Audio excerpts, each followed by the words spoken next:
Good afternoon. So, നമുക്ക് ഇന്നത്തെ class start ചെയ്യാം. ഇന്നത്തെ ക്ലാസ്സിൽ പറഞ്ഞു തന്നിട്ടുള്ളത് ഹീറ്റിംഗ് ഇൻസ്ട്രുമെന്റ്സിന്റെ parts of heating instrument, the main part of a heating instrument. So last class we discussed about some of the heating instruments. Say some examples of heating instruments. ആരെങ്കിലും ഒന്ന് പറഞ്ഞാട്ടെ ഏതെങ്കിലും ഹീറ്റിംഗ് ഇൻസ്ട്രുമെന്റ്സ് എന്തെല്ലാം പറഞ്ഞോ? Iron box, iron box, പിന്നെ oven, heating water, soldering iron, heater. അപ്പൊ ഇത് മൂന്ന് എക്സാമ്പിൾസ് ആണ്. എന്താ ഹീറ്റർ. അപ്പൊ ഇത് മൂന്നും നമുക്കറിയാം. ഈ മൂന്നിലും ഉള്ളത് മെയിൻ പാർട്ട് എന്താ വെച്ചാൽ ഹീറ്റിംഗ് കോയിൽ ആണ്. ഞാൻ കഴിഞ്ഞ ക്ലാസ് ജസ്റ്റ് ഒന്ന് പറഞ്ഞിരുന്നു ഹീറ്റിംഗ് കോയിൽ. അപ്പൊ ഇതില് അയൺ ബോക്സ് നമുക്കറിയാം. അയൺ ബോക്സിന്റെ ഏത് ഭാഗ ഈ സൈഡിലാണ്, അയൺ ബോക്സിന്റെ താഴത്തെ ഭാഗമാണ് ഈ നമുക്കത് നല്ല ഹീറ്റ് പ്രൊഡ്യൂസ് ചെയ്യുന്നത്. ബാക്കി മേലെ ഭാഗത്തൊന്നും അത്ര ഹീറ്റ് പ്രൊഡ്യൂസ് ചെയ്യില്ല. അപ്പൊ ഇതിന്റെ ഉള്ളില് ശരിക്കും ഉള്ളത് എന്ന് വെച്ചാൽ ഹീറ്റിംഗ് കോയിൽ എന്നുള്ള ഒരു പാർട്ടാണ്. So the main part of all the heating instrument is heating coil. അപ്പൊ അതൊരു ക്വസ്റ്റ്യൻ ആണ്. What is the main part of a heating instrument? അപ്പൊ ഹീറ്റിംഗ് ഇൻസ്ട്രുമെന്റ് എന്ന് പറഞ്ഞാൽ the instrument which converts electrical energy to heat energy. Electrical energy heat energy ആക്കുന്ന instruments എല്ലാം നമുക്ക് heating instruments പറയാം. അതിന് കുറച്ച് എക്സാമ്പിൾസ് ഇപ്പൊ നിങ്ങൾ പറഞ്ഞു. ഇനി ഇതിലെല്ലാം ഉള്ള മെയിൻ പാർട്ടാണ് ഹീറ്റിംഗ് കോയിൽ. അപ്പൊ ഈ ഹീറ്റിംഗ് കോയിൽ അല്ലാണ്ടുള്ള രണ്ട് എക്സാമ്പിൾസും പറഞ്ഞിട്ടുണ്ട് ഇന്നത്തെ ക്ലാസ്സിൽ. അതായത് രണ്ട് എക്സാമ്പിൾ പറഞ്ഞത് ഇൻഡക്ഷൻ കുക്കർ. ഇൻഡക്ഷൻ കുക്കറിൽ പിന്നെ അതേപോലെ മൈക്രോവേവ് ഓവൻ, അത് രണ്ടിലും ഈ ഹീറ്റ് ഉണ്ടാവുന്നത് ഹീറ്റിംഗ് കോയിൽ കൊണ്ടല്ല. പകരം ഇൻഡക്ഷൻ കുക്കറിൽ ഉണ്ടാവുന്ന ഒരു എഡി കറണ്ട് എന്ന് പറഞ്ഞ ഒരു കറണ്ട് കൊണ്ടാണ് ഹീറ്റ് പ്രൊഡ്യൂസ് ചെയ്യുന്നത്. അതേപോലെ മൈക്രോവേവ് ഓവനിലാണെങ്കിൽ മൈക്രോവേവ്സ് എന്ന് പറഞ്ഞ ഒരു വേവ് ആണ് അവിടെ ഹീറ്റ് പ്രൊഡ്യൂസ് ചെയ്യുന്നത്. അതല്ലാണ്ട് ബാക്കി പറഞ്ഞ ഈ ഇൻസ്ട്രുമെന്റ്സിലെല്ലാം ഹീറ്റിംഗ് കോയിലാണുള്ളത്. അപ്പൊ ഈ ഇൻഡക്ഷൻ കുക്കറും മൈക്രോവേവ് ഓവനും നിങ്ങൾ വലിയ ക്ലാസ്സിൽ പഠിക്കും എന്ന് പറഞ്ഞിട്ടുണ്ട്. അത് ഹയർ ലെവലിൽ കുറച്ച് കൂടുതൽ ഡീറ്റെയിൽസ് ആയിട്ട് എഡി കറണ്ട് എന്നാണ് നിങ്ങൾ പഠിക്കും. അപ്പൊ ഇപ്പൊ നമ്മൾ പറയുന്നത് ഹീറ്റിംഗ് കോയിലിന്റെ കാര്യങ്ങളാണ്. അതായത് ഹീറ്റിംഗ് ഇൻസ്ട്രുമെന്റ്സിൽ ഹീറ്റിംഗ് കോയിൽ യൂസ് ചെയ്തിട്ടുള്ള ഇൻസ്ട്രുമെന്റ്സ് ആണ്. അപ്പൊ അത് ടെക്സ്റ്റ് ബുക്കിലുണ്ട്, ഞാൻ കാണിക്കാം.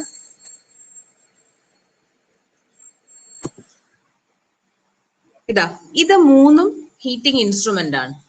ഇതിൽ ഒന്നാമത്തെ പേരാണ് സോൾഡറിങ് അയൺ, രണ്ടാമത്തത് ഒരു ഹീറ്റർ പോലത്തെ ഒരു ഇൻസ്ട്രുമെന്റ് ആണ്, മൂന്നാമത്തത് ഇമേർഷൻ ഹീറ്റർ. ഇത് മൂന്നിലും അതുപോലെ അയൺ ബോക്സിലും എല്ലാം ഉള്ളത് എന്നാ ശരിക്ക് ഹീറ്റിംഗ് കോയിൽ ആണ്. The main part of the all these heating instruments are heating coil. അപ്പൊ നമ്മള് കഴിഞ്ഞ ക്ലാസ് നിങ്ങൾ കണ്ടിട്ടുണ്ടായിരുന്നു കോപ്പർ വയറും നിക്രോം വയറും രണ്ടെണ്ണം വെച്ചിട്ട് എക്സ്പെരിമെന്റ് ചെയ്തപ്പോ ഏതാണ് കൂടുതൽ ഹീറ്റ് പ്രൊഡ്യൂസ് ചെയ്ത ഏതാ? കോപ്പർ വയറാണ് നിക്രോം വയറാണ്? Nichrome has the property to produce more heat because of his resistance. അതിന് റെസിസ്റ്റൻസ് കൂടുതലായതുകൊണ്ട് തന്നെ നല്ല ഹീറ്റ് പ്രൊഡ്യൂസ് ചെയ്യാനുള്ള എബിലിറ്റി ഉണ്ട്.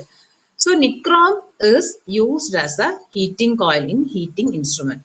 അപ്പൊ അത് ഇമ്പോർട്ടന്റ് ആണ്. ഹീറ്റിംഗ് കോയിൽ ആയിട്ട് നമ്മൾ യൂസ് ചെയ്യുന്ന എപ്പോഴും ചോദിക്കും നിക്രോം ആണ്. And also this nichrome is an alloy. That means the mixture of 3 metals. Alloy means what?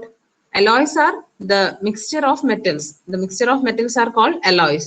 And here in nichrome 3 metals are present. ഏതെല്ലാം 3 metals? What are the 3 metals present in nichrome? അതും ഞാൻ കഴിഞ്ഞ class പറഞ്ഞിട്ടുണ്ട്. Nickel, chromium, iron. Iron, very good. Nickel, chromium, iron. അപ്പൊ നിക്കലും chromium iron ആണ് നിക്രോമിന്റെ main part. അപ്പൊ നിങ്ങൾ text ബുക്കിൽ പേജ് നമ്പർ 19 ഉള്ളത് ഇത് തന്നെയാണ്. Name the part. ഇതാ ഈ ഫസ്റ്റ് ക്വസ്റ്റ്യൻ ഇതാ, name the part in which electrical energy changes into heat energy. ഇതിലുള്ള ഏത് പാർട്ടാണ് ഇലക്ട്രിക്കൽ എനർജിനെ ഹീറ്റ് എനർജി ആയിട്ട് കൺവേർട്ട് ചെയ്യുന്നത്? ഏതാ പാർട്ട്? ഏതാ? Heating coil. Heating coil. Which material is used to make this part? പറ. Nichrome.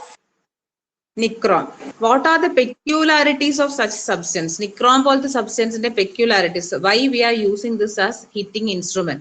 Heating coil.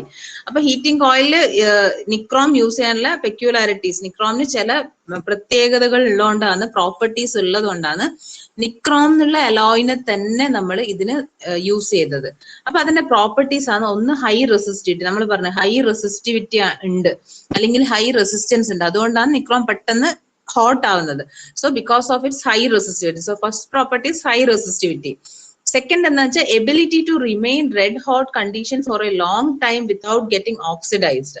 അധികം മെറ്റൽസും ഹീറ്റ് ആക്കി കഴിഞ്ഞാൽ, ഹീറ്റ് അപ്ലൈ ചെയ്താൽ അത് പെട്ടെന്ന് ഓക്സിഡൈസ്ഡ് ആവും, ഓക്സിജനുമായിട്ട് റിയാക്ട് ചെയ്യും. അതാണ് നിങ്ങൾ പഠിച്ചിട്ടുണ്ട്, ഓക്സിഡേഷൻ കെമിസ്ട്രി പഠിച്ചിട്ടുണ്ട്. അപ്പൊ പെട്ടെന്ന് അയേൺ എല്ലാം പെട്ടെന്ന് റെസ്റ്റ് ചെയ്ത് പോകുന്നുണ്ട്, തുരുമ്പ് പിടിച്ചു പോകുന്നത് ഓക്സിഡേഷൻ കൊണ്ടാണ്. അതായത് അത് ഓക്സിജനായിട്ട് പെട്ടെന്ന് കമ്പൈൻ ചെയ്യും. പ്രത്യേകിച്ച് ടെമ്പറേച്ചർ കുറച്ച് കൂടുതലാകുമ്പോൾ റിയാക്ഷൻ ഫാസ്റ്റ് ആവും. അപ്പം ബാക്കി അധികം മെറ്റൽസും പെട്ടെന്ന് ഓക്സിഡൈസ്ഡ് ആയിട്ട് ആ മെറ്റലിന് ഒരു എന്താ പറയാ, അതിനൊരു ഡിസ്ട്രക്ഷൻ നടക്കും. അപ്പൊ ഈ നിക്രോമിന്റെ ഒരു വലിയ പ്രോപ്പർട്ടി എന്ന് വെച്ചാൽ അതിന് കുറെ നേരം റെഡ് ഹോട്ട് കണ്ടീഷനിൽ തന്നെ നിൽക്കാൻ പറ്റും. റെഡ് ഹോട്ട് കണ്ടീഷനിൽ തന്നെ എങ്ങനെ എന്തായിട്ട് without getting oxidised. So second property is ability to remain red hot condition without getting oxidised. Third property is high melting point, അല്ലെ? അതായത് ഹൈ മെൽറ്റിംഗ് പോയിന്റ് എന്ന് പറഞ്ഞാൽ നമുക്കിത് പെട്ടെന്ന് ഉരുകി പോകാൻ പാടില്ല, മെൽറ്റ് ചെയ്യാൻ പാടില്ല. ഇത് നമുക്കറിയാം, ഇതും ഒരുപാട് ടെമ്പറേച്ചർ എത്തുമ്പോൾ അത് മെൽറ്റ് ആയി പോകും, വേഗം മെൽറ്റ് ആവും എല്ലാ അധിക മെറ്റൽസും.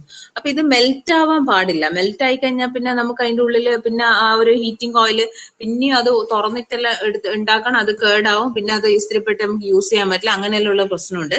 അതുകൊണ്ട് തന്നെ ഇതിന് ഹൈ മെൽറ്റിംഗ് പോയിന്റ് ഉള്ളത് കൊണ്ടാണ് നിക്രോമിനെ സെലക്ട് ചെയ്തത്. അപ്പൊ ആ പ്രോബ്ലം നമുക്ക് സോൾവ് ആവും. അതായത് ഹൈ മെൽറ്റിംഗ് പോയിന്റ് ആകുമ്പോൾ അത്ര ഹീറ്റ് പ്രൊഡ്യൂസ് ചെയ്താലും അത് പെട്ടെന്ന് മെൽറ്റ് ആവുന്നില്ല. So because of its high melting point. പിന്നെ അടുത്തെന്ന് വെച്ചാൽ high ductility. High ductility means what? High ductility means we can thin wires ആകും. We can make it as a thin wire. അപ്പൊ നല്ലോണം ഒരു ഹാമർ വെച്ച് അടിച്ചിട്ട് അതിനെ ചെറിയ വയർ ആക്കാൻ പറ്റും. അപ്പൊ അങ്ങനെ അതുകൊണ്ട് ഇതിന്റെ പ്രോപ്പർട്ടിയിൽ വരുന്നത്. അപ്പൊ നിക്രോമിന് നമുക്ക് അതായത് കോയിലായിട്ട് യൂസ് ചെയ്യാൻ കാരണം എന്ന് വെച്ചാൽ ലെങ്ത് കൂടുമ്പോൾ നിങ്ങൾ പഠിച്ചിട്ടുണ്ട്, റെസിസ്റ്റൻസ് കൂടും. ഇന്ന് പറഞ്ഞിട്ടുണ്ട്, 9th പഠിച്ചതാണ്, resistance increases with length. Resistance കൂടിയാൽ ഹീറ്റ് കൂടും, അതറിയാലോ. H=I²RT. നമ്മൾ ജൂൾസ് ലോ വെച്ചിട്ട് H=I²RT. So when length increases, resistance increases. When resistance increases, heat increases. അതുകൊണ്ടാണ് നമ്മൾ ഈ കോയിലാക്കി കഴിഞ്ഞാൽ ഒരു വയറ് നീട്ടി പിടിച്ചാലാണോ അതിന് ലെങ്ത് പിന്നെ കൂടുതൽ കിട്ടുക, അല്ലെങ്കിൽ അതേ ലെങ്ത് തന്നെ ഇങ്ങനെ ചുരുളാക്കി വെച്ചിട്ട് ആണോ അതിന് കൂടുതൽ ലെങ്ത് കിട്ടുക? കോയിലാക്കി കഴിഞ്ഞാൽ കോയിലാക്കി വെച്ചെന്ന് വെച്ചാൽ കോയിൽ എന്നൊക്കെ അറിയാം, കോയിൽ നമ്മൾ അത് മുഴുവൻ നിവർത്തി പിടിച്ചു വെച്ചാൽ വലിയ ലെങ്ത്തിൽ വയറുണ്ടാവും. അപ്പം കോയിലാക്കിയാൽ ലെങ്ത് കൂടുതൽ. ഏതാ? സോളിനോയിഡ് ചുരുട്ടിയിട്ടുള്ളത്. സോളിനോയിഡ് അത് ഇങ്ങനെ കോയിലാണ്. കോയിലിനെ നമ്മളിങ്ങനെ കോയിൽ തന്നെയാണ് സോളിനോയിഡ് എന്ന് പറയും. അപ്പൊ അതിനെ നമുക്ക് എന്താക്കാൻ പറ്റും? അങ്ങനെ ഇത്രയും properties. So what are the properties of, അപ്പൊ ഒന്നും കൂടെ ഞാൻ പറയാം എന്തെല്ലാം നമ്മളിപ്പം പറഞ്ഞത്.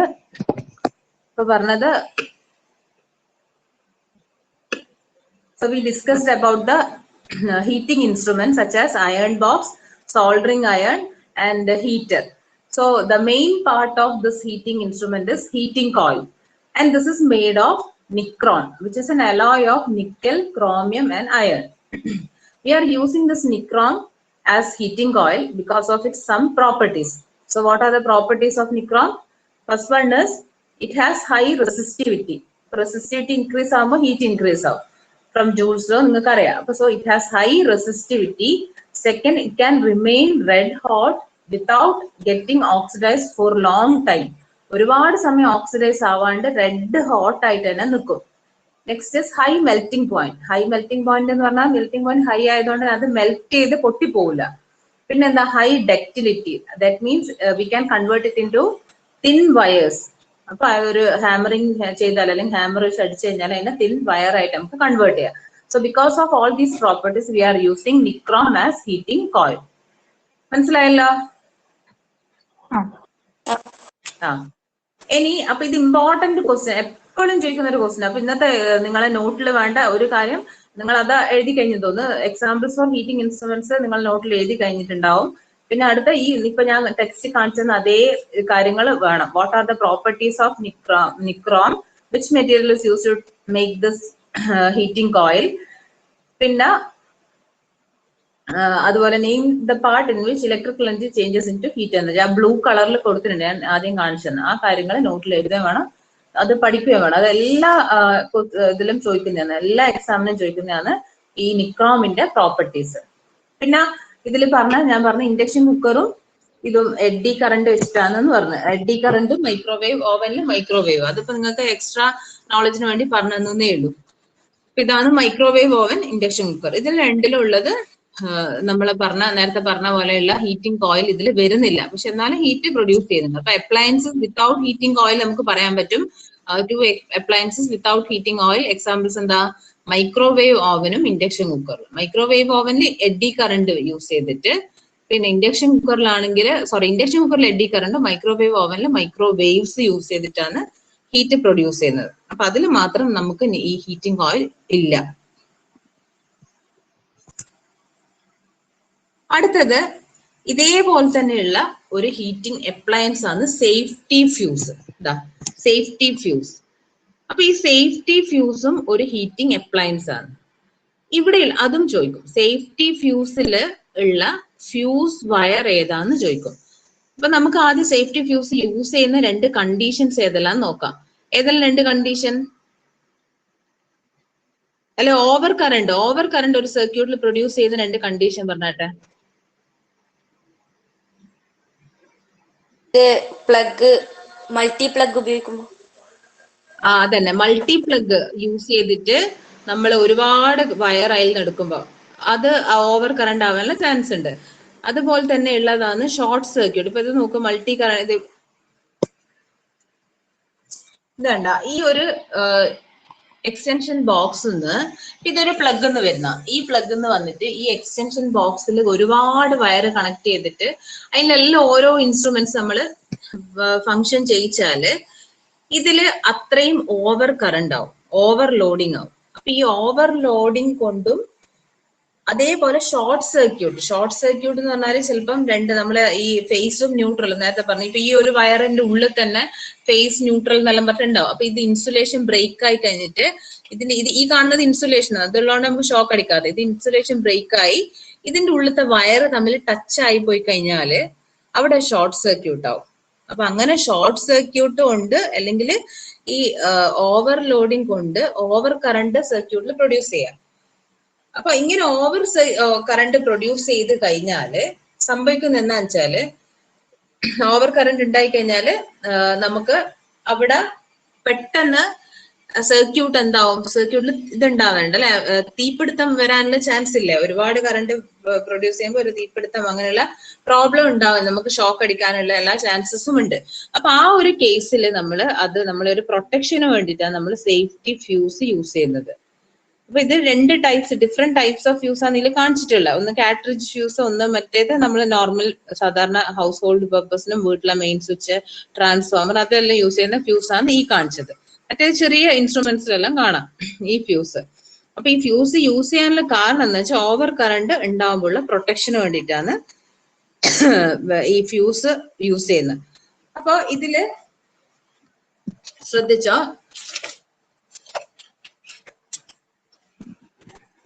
ഇപ്പൊ ഒരു സർക്യൂട്ട് ആണ് ചോദിച്ചു. ഇപ്പൊ ഇന്ന് നിങ്ങൾ കാണിച്ചു തന്നിരുന്നു, ഇതിവിടെ ഒരു ബൾബ് ഉണ്ടായി, ഒരു ബൾബ് കണക്ഷൻ ഉണ്ട്, ഇവിടെ ഒരു സ്വിച്ച് ഉണ്ട്, ഇവിടെ ഒരു കുറെ വലിയ സെല്ല് കൊടുത്ത് ഇങ്ങനെ. അപ്പൊ ഇങ്ങനെ ഒരു സർക്യൂട്ട് ആണെങ്കിൽ ഇതിൽ കൂടെ നമ്മൾ സ്വിച്ച് ഓൺ ചെയ്യുമ്പോൾ സർക്യൂട്ട് ക്ലോസ് ആവും.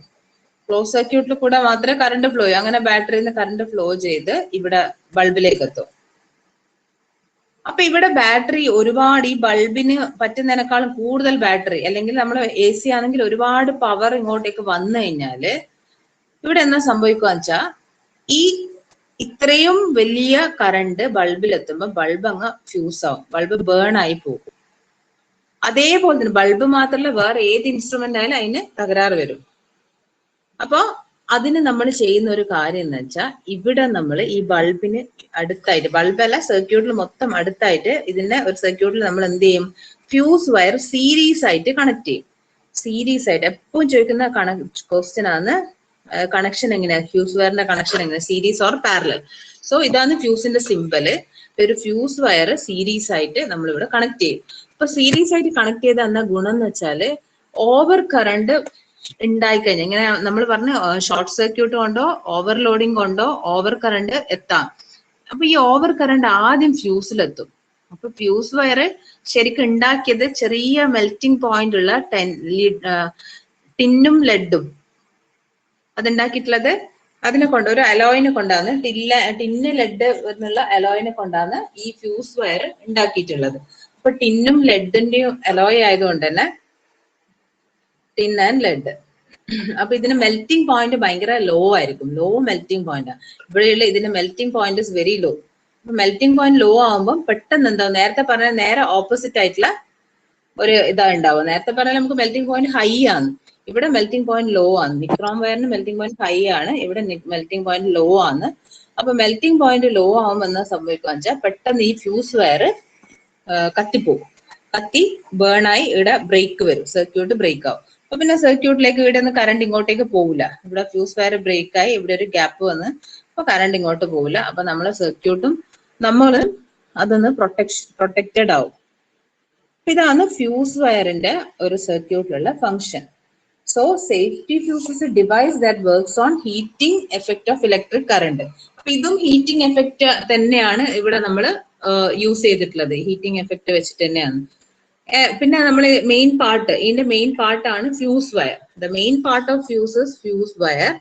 It is made of, it is an alloy of, fuse wire is an alloy of tin and lead. അത് ഇമ്പോർട്ടന്റ് ആണ്. നേരത്തെ പറഞ്ഞ നിക്കൽ ക്രോമിയം അയൺ ആണെങ്കിൽ ഇതെന്താ, ടിന്നും ലെഡിന്റെ ഒരു അലോയ് ആണ്. പിന്നെ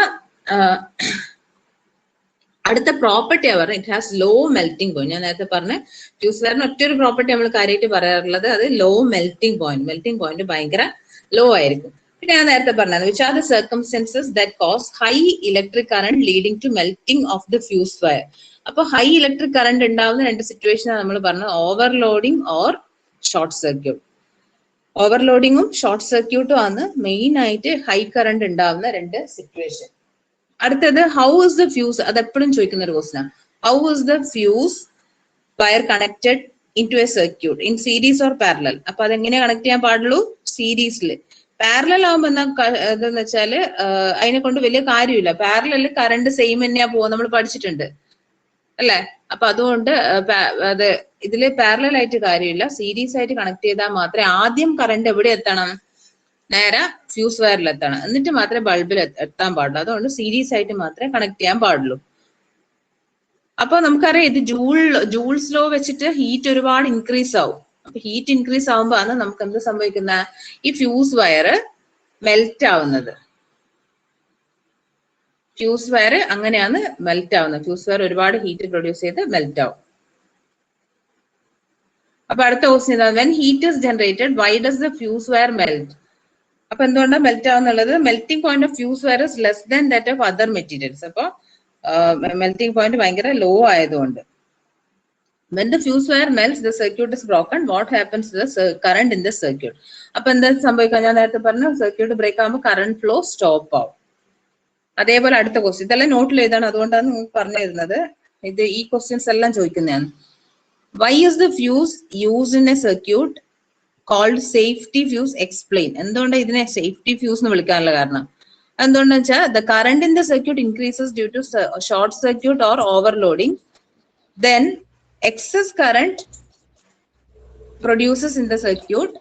So fuse wire which is connected in series melts and the flow of current stops and the appliances are protected. അപ്പൊ അതാണ് നമ്മള് ഈ ഫ്യൂസ് വയർ വെച്ചാലുള്ള ഒരു ഗുണം. അപ്പൊ നോർമൽ കേസിൽ എന്താ സംഭവിക്കുന്നത്, നോർമൽ കേസിൽ ഫ്യൂസ് വയർ വെക്കുന്നില്ലേ, ഉണ്ട്. നോർമൽ കേസിലും ഫ്യൂസ് ഉണ്ടെങ്കിലും ആ ഫ്യൂസിൽ ടെമ്പറേച്ചർ അല്ലെങ്കിൽ ഹീറ്റ് പ്രൊഡ്യൂസ് ചെയ്താലും ആ ഹീറ്റ് സറൗണ്ടിങ്സിലേക്ക് ട്രാൻസ്മിറ്റ് ആയി പോകും. അത് അത്ര അധികം ഹീറ്റ് പ്രൊഡ്യൂസ് ചെയ്യുന്നില്ല, കുറച്ച് ഹീറ്റ് മാത്രമേ പ്രൊഡ്യൂസ് ചെയ്യുന്നുള്ളൂ. പിന്നെ അതേപോലെ തന്നെ ഈ ഫ്യൂസ് നമ്മൾ വാങ്ങുമ്പം ഓരോ ഡിവൈസിനും ഓരോ ഫ്യൂസ് ആണ്. നമ്മൾ ഹൈ കറണ്ട് യൂസ് ചെയ്യുന്ന ഡിവൈസിന് നല്ല ആംപെയറേജ് എന്നാ പറയാ, ആംപെയറേജ് ഉള്ള ഫ്യൂസ് വേണം യൂസ് ചെയ്യാൻ. ചെറിയ കറണ്ട് യൂസ് ചെയ്യുന്നെങ്കിൽ അവിടെ ആംപെയറേജ് കുറഞ്ഞ ഫ്യൂസ് യൂസ് ചെയ്താൽ മതി. അപ്പൊ സേഫ്റ്റി ഫ്യൂസ് എന്താ ശരിക്കും? Device which protects from danger when excess current flows through the circuit. ഇനി ഫ്യൂസ് വയർ ഞാൻ പറഞ്ഞ പ്രോപ്പർ ആംപെയറേജ് ഉള്ള ഒരു ഫ്യൂസ് വയർ വേണം സെലക്ട് ചെയ്യാൻ. പിന്നെ എന്താ ഫ്യൂസ് വയർ കണക്ട് ചെയ്യുമ്പോൾ ശ്രദ്ധിക്കേണ്ടത്? The ends of the wire must be connected. ഇതാ ends of the wire connected firmly in appropriate points. നല്ല അപ്രോപ്രിയേറ്റ് പോയിന്റ്സ് അത് നല്ല ഫേം ആയിട്ട് കണക്ട് ചെയ്യണം. പിന്നെന്താ? It should not project out of the carrier base. അത് പുറത്തേക്ക് പ്രൊജക്ട് ചെയ്ത് നിൽക്കാൻ പാടില്ല. പിന്നെ use the fuse wire of proper amperage. Proper amperage ഉള്ള ഫ്യൂസ് വയർ വേണം യൂസ് ചെയ്യാൻ. അപ്പൊ ആംപെയറേജ് എന്താ വെച്ചാൽ ആംപെയറേജിന്റെ ഇക്വേഷൻ പവർ ബൈ വോൾട്ടേജ് ആണ്. Power by voltage. അപ്പൊ ആംപെയറേജ് എന്താന്ന് ചോദിക്കും, ആംപെയറേജിന്റെ ചില പ്രോബ്ലംസ് ചോദിക്കുന്നുണ്ട്. അപ്പൊ ഇക്വേഷൻ ഇതാണ്. It is a ratio of power to the voltage. Power വോൾട്ടേജും തമ്മിലുള്ള റേഷ്യോ ആണ്. അപ്പൊ ഇത്രയാണ് ഇന്നത്തെ കാര്യം ക്ലാസ്സിൽ പറഞ്ഞത്. ഞാൻ ഒന്നും കൂടെ അത് പറയാം, ശ്രദ്ധിച്ചോ. ഇന്ന് 2 ഹീറ്റിംഗ് ഇൻസ്ട്രുമെന്റ്സ് ആണ് നമ്മൾ മെയിൻ ആയിട്ട് പഠിച്ചത്. ഒന്ന് എന്താ വെച്ചാൽ ഈ ഹീറ്റിംഗ് ഇൻസ്ട്രുമെന്റ്സിൽ അയൺ ബോക്സ്, സോൾഡറിങ് അയൺ പോലത്തെ ഹീറ്റിംഗ് ഇൻസ്ട്രുമെന്റ് ഉണ്ട്. ഞാൻ രണ്ടെണ്ണം ചെയ്ത സോൾഡറിങ് അയണും അയൺ ബോക്സും, അങ്ങനെ 2 ഉണ്ട്. പിന്നെ അടുത്തത് ഫ്യൂസ് വയർ. ഇത് രണ്ടും ഹീറ്റിംഗ് ഇൻസ്ട്രുമെന്റ് ആണ്. ഇതിൽ ഓരോന്നിന്റെയും മെയിൻ പാർട്ട് 2 എണ്ണമാണ്. ഫസ്റ്റ് സോൾഡറിങ് അയണിന്റെ മെയിൻ പാർട്ട് അല്ലെങ്കിൽ ഇതിന്റെ മെയിൻ പാർട്ട് ഹീറ്റിംഗ് കോയിൽ ആണ്. Heating coil main part heating coil. അപ്പൊ നിങ്ങൾ പറ ഫ്യൂസിന്റെ മെയിൻ പാർട്ട് എന്താ? Fuse wire. Fuse wire. ഇനി ഹീറ്റിംഗ് കോയിൽ ഉണ്ടാക്കിയത് ഇത് വെച്ചിട്ടാ? ഹീറ്റിംഗ് കോയിൽ ഉണ്ടാക്കിയിട്ടുള്ളത് നിക്രോം. നിക്രോം എന്ന് പറഞ്ഞാൽ എന്തിന്റെ അലോയ് ആണ്? Nickel chromium iron. Fuse wire ഉണ്ടാക്കിയത് ഇതിനെ കൊണ്ടാ? Alloy of tin and lead. അടുത്തത് ഈ what are the properties of nichrome? നിക്രോമിന് കുറെ പ്രോപ്പർട്ടി ഉണ്ട്. എന്തല്ല?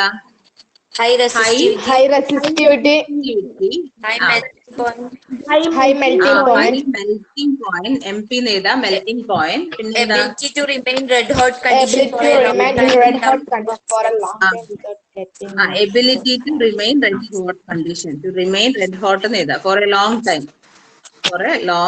ടൈം. അടുത്തതോ ഹൈ ഡക്റ്റിലിറ്റി. ഇനി ഇതിൽ നിന്ന് വ്യത്യാസമായിട്ട് ഒറ്റൊരു പ്രോപ്പർട്ടി മാത്രം നമ്മൾ ഫ്യൂസിന് പഠിക്കുന്നുള്ളൂ. ഏതാ അതിന്റെ പ്രോപ്പർട്ടി? ഹൈ മെൽറ്റിംഗ് പോയിന്റ് നേരെ ഓപ്പോസിറ്റ് ആയിട്ട് ലോ മെൽറ്റിംഗ് പോയിന്റ്. പിന്നെ ഫ്യൂസിൽ നമ്മൾ മെയിൻ ആയിട്ട് പഠിക്കുന്ന ഫ്യൂസ് വയർ എങ്ങനെയാ കണക്ട് ചെയ്യുക? Series or parallel? series. Fuse wire must be connected in series with the circuit. Why we are calling this as safety fuse? Fuse in the safety fuse nu vilikkunna? It protects we and our And the appliance from It the protects us and the appliance from the danger. അല്ലേ? നമ്മളെയും രക്ഷിക്കും, അതേപോലെ തന്നെ അപ്ലയൻസിനെയും രക്ഷിക്കും. Appliance ആണ് ഉപകരണങ്ങൾ. ആ danger സിറ്റുവേഷന് നമ്മളെയും അപ്ലയൻസിനെയും രക്ഷിക്കുന്നുണ്ടാണ് ഈ നമ്മൾ എന്ത് വിളിക്കുന്നത്? Safety fuse. ബിക്കോസ് എന്തുകൊണ്ടാണ് സേഫ്റ്റി ഫ്യൂസ് വിളിക്കുന്നത്? Because it protects us an appliance from danger situation. അതുകൊണ്ടാണ് ഇതിന് സേഫ്റ്റി ഫ്യൂസ് എന്ന് പറയാനുള്ള കാരണം. അപ്പോ ഈ ഫ്യൂസ് ഓവർ കറണ്ട് ഉണ്ടാവുന്ന 2 സിറ്റുവേഷൻ. എപ്പം സേഫ്റ്റി ഫ്യൂസിന്റെ റോള് വരുന്ന എന്തുണ്ടാവുമ്പോന്ന്? ഓവർ കറണ്ട് ഉണ്ടാവുമ്പോ അല്ലെ? Over current or excess current. അത് 2 സിറ്റുവേഷനിലാണ് ഓവർ കറണ്ട് ഉണ്ടാവുക. എന്തല്ല? Short circuit and multiple. Short circuit and multi plug പറഞ്ഞ അത് അതിന് പറയുന്ന പേരാണ് ഓവർ ലോഡിങ്. അപ്പൊ 2 കേസസ് ആണ്. ഒന്ന് ഷോർട്ട് സർക്യൂട്ട്, ഒന്ന് ഓവർലോഡിങ്. ഈ 2 കേസിലുമാണ് നമ്മൾ ഓവർ കറണ്ട് ഉണ്ടാവുക. അപ്പൊ ഈ ഓവർ കറണ്ട് ഉണ്ടാവുമ്പം സർക്യൂട്ടില് സീരീസ് ആയിട്ട് കണക്ട് ചെയ്ത ഫ്യൂസ് സർക്യൂട്ടിൽ സീരീസ് ആയിട്ട് കണക്ട് ചെയ്തിട്ടുള്ള ഫ്യൂസ് ഹൈ റെസിസ്റ്റിവിറ്റി ആണ്. അപ്പൊ അതുകൊണ്ട് തന്നെ അല്ലെങ്കിൽ ഇതില് കറണ്ട് ഒരുപാട് പാസ് ചെയ്യുന്ന സമയത്ത് ഇത് ലോ മെൽറ്റിംഗ് പോയിന്റ് ആയതുകൊണ്ട് പെട്ടെന്ന് അത് ചൂടായ അപ്പൊ തന്നെ മെൽറ്റ് ആയിപ്പോ. മെൽറ്റ് ആയി കഴിഞ്ഞാൽ ഇവിടെ സർക്യൂട്ട് ബ്രേക്ക് ആവും. സർക്യൂട്ട് ബ്രേക്ക് ആയാൽ കറണ്ട് ഇങ്ങോട്ടേക്ക് എത്തൂല. ഒന്നും കൂടെ പറയാം. It protects us from excess current which is produced due to short circuit or overloading. എങ്ങനെ ഇത് പ്രൊട്ടക്ട് ചെയ്യുന്നത്? when excess current reaches the fuse wire, this fuse wire melts because of its low melting point, and it protects us and our appliances from danger. അപ്പൊ അതാണ് safety ഫ്യൂസിന്റെ function. അത് എപ്പോഴും ചോദിക്കും. ഇനി നമ്മൾ ഫ്യൂസ് ഫിക്സ് ചെയ്യുമ്പോൾ ശ്രദ്ധിക്കേണ്ട കുറച്ച് കാര്യങ്ങൾ പറഞ്ഞു. എന്താ? End of the wire must be fixed properly. അപ്പൊ അപ്രോപ്രിയേറ്റ് പോയിന്റിൽ എൻഡ് ശരിക്കും നന്നായിട്ട് അത് ഫിക്സ് ചെയ്ത് വെക്കണം. അപ്രോപ്രിയേറ്റ് പോയിന്റിൽ അത് ശരിക്കും ഫിക്സ് ചെയ്യണം. ഇനി വയർ കുറച്ച് പ്രൊജക്ട് ചെയ്തൊന്നും നിൽക്കാൻ പാടില്ല. പിന്നെ മെയിൻ ആയിട്ടുള്ള കാര്യം പ്രോപ്പർ ആംപിയറേജ് ഉള്ള ഫ്യൂസ് സെലക്ട് ചെയ്യണം. അതായത് ഓരോ ഇൻസ്ട്രുമെന്റിനും ഓരോ കറണ്ട് ആയിരിക്കും. അപ്പൊ അതുകൊണ്ട് തന്നെ ഒന്നിനു വേണ്ട ഫ്യൂസ് വയർ ആയിരിക്കില്ല അടുത്ത ഇൻസ്ട്രുമെന്റ് വേണ്ട. അപ്പൊ അതിന്റെ ആംപിയറേജ് എന്ന് പറയുമ്പോൾ ബൾബ് വാങ്ങുമ്പോൾ വാട്ട് പറയും. വാട്ട് ഇത്ര വാട്ടിന്റെ ബൾബ് എന്ന് പറയും. അതേപോലെ ബാറ്ററി വാങ്ങുമ്പോൾ വോൾട്ടേജ് പറയും. അതുപോലെ ഫ്യൂസ് നമ്മൾ പോയി വാങ്ങുമ്പോൾ ഇത്ര ആംപിയറേജ് ഉള്ള ഫ്യൂസ് എന്നാണ് പറയേണ്ടത്. ഈ ആംപിയറേജിന്റെ ഇക്വേഷൻ എന്ന് വെച്ചാൽ പവർ ബൈ വോൾട്ടേജ്. അപ്പൊ amperage is ratio of power and voltage. ഇത്രയും കാര്യമാണ് ഇന്നത്തെ ക്ലാസ്സിൽ പറഞ്ഞിട്ടുള്ളത്. ഇനി എന്തെങ്കിലും ഡൗട്ട് ഉണ്ടെങ്കിൽ ചോദിച്ചോ. ഈ രണ്ട് കാര്യങ്ങൾ ഇന്ന് തന്നെ പഠിക്കണം. ഇത് ഇമ്പോർട്ടന്റ് ആയിട്ടുള്ള കാര്യമാണ്. ഫ്യൂസ് വയറും ഹീറ്റിംഗ് കോയിലും. ഹീറ്റിംഗ് കോയിലിന്റെ പ്രോപ്പർട്ടി, ഫ്യൂസ് വയറിന്റെ പ്രോപ്പർട്ടി, പിന്നെ അതെങ്ങനെയാ കണക്ട് ചെയ്യുന്ന, അത് ഏത് രണ്ട് സിറ്റുവേഷനിൽ ഓവർ കറണ്ട് പ്രൊഡ്യൂസ് ചെയ്യുന്ന, ഇത്രയും കാര്യങ്ങൾ. പിന്നെ എന്തെല്ലാം ആംപിയറേജിന്റെ ഇക്വേഷൻ എന്ന് നോട്ടിൽ വരികയും വേണം. എന്തെങ്കിലും ഡൗട്ട് ഉണ്ടെങ്കിൽ ചോദിച്ചോ.